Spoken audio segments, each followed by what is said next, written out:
Os governadores do Nordeste se pronunciaram para fazer um contraponto ao governador Romeu Zema, de Minas Gerais, que tem chamado a atenção com algumas falas suas que são lidas, às vezes, como preconceituosas em relação aos nordestinos. Inclusive, ele referenda uma informação que circula na internet sobre a quantidade de pessoas no Nordeste que recebem Bolsa Família em relação à quantidade de empregos com carteira assinada que existem nessa região. E em Minas Gerais, como será que é? Qual a relação entre emprego formal, CLT, com Bolsa Família no estado do Romeu Zema? Olha, é bem natural que em lugares mais pobres exista muito mais Bolsa Família do que emprego com carteira assinada. Na verdade, a gente está tipicamente pensando ali numa região mais isolada, mais pobre, em que não existem grandes empresas e por isso não vai existir também muito emprego formal.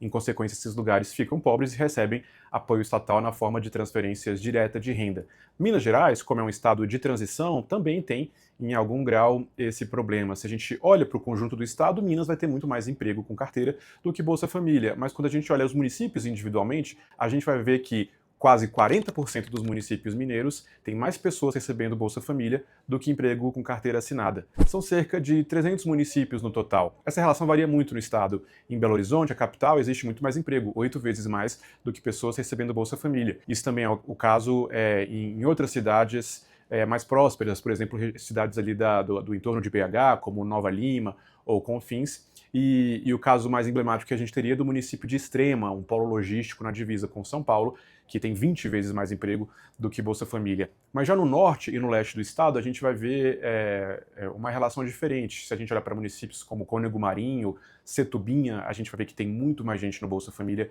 do que gente com emprego com carteira. A pior relação, de cerca de 20 vezes, é no município de Pedra Bonita. E não é só Minas Gerais, não. Se a gente faz esse exercício por estado de São Paulo, a gente vai ver que mesmo em São Paulo existem cerca de 20, 25 municípios em que existe mais pessoas recebendo Bolsa Família do que empregos fechados, emprego com carteira, normalmente municípios do Vale da Ribeira. O pior nesse caso seria o município de Barra do Chapéu. E aí, como é que a gente faz para mudar essa situação? Existem algumas propostas que o Brasil já discute ao longo do tempo, tanto no sentido, seja no sentido de melhorar o emprego formal, seja no sentido de melhorar o foco, a abordagem do Bolsa Família.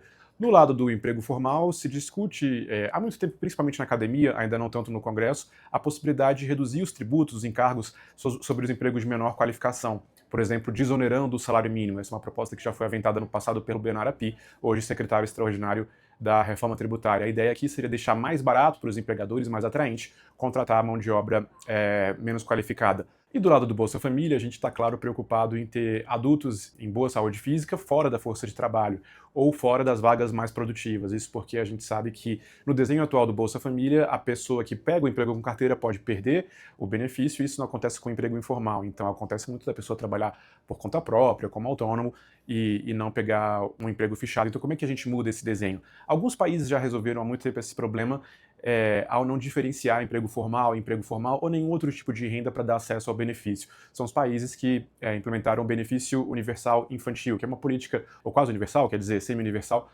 de transferência de renda para famílias com crianças. Então aqui o critério para a pobreza não é exatamente a renda, mas a presença de uma criança. Essa a vulnerabilidade. Então se a pessoa pega emprego ou deixa de pegar emprego, tanto faz, ela mantém o seu benefício. É claro que isso seria caro e a gente precisaria compensar de alguma forma. Talvez a gente possa pensar num desenho em que o Bolsa Família seja temporário para pessoas que não têm filho, adultos saudáveis que têm condições de trabalhar e não têm nenhum dependente. A gente pode aplicar as regras que existem no papel para o seguro-desemprego, por exemplo, que exigem que, em tese, quem recebe o benefício ter de se deslocar para treinamentos, qualificação ou para entrevistas de emprego.